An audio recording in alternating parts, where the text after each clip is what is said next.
Macoupin County in southwestern Illinois, northeastern Madison County in southwestern Illinois, until 7 p.m.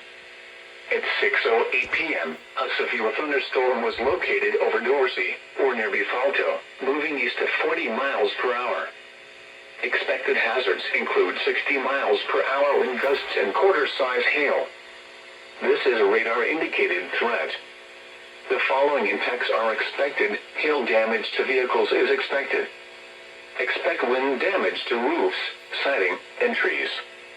Locations impacted include East Alton, Wood River, Befalto, Dorsey, Bunker Hill, Prairietown, Carpenter, Wharton, Wilsonville, Mount Clair, Staunton, Sawyerville, Linald, Livingston, Alhambra, Egarville, and Mount Olive.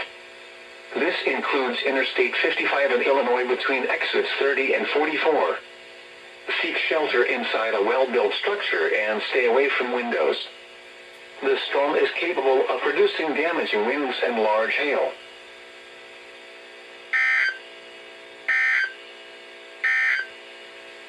The National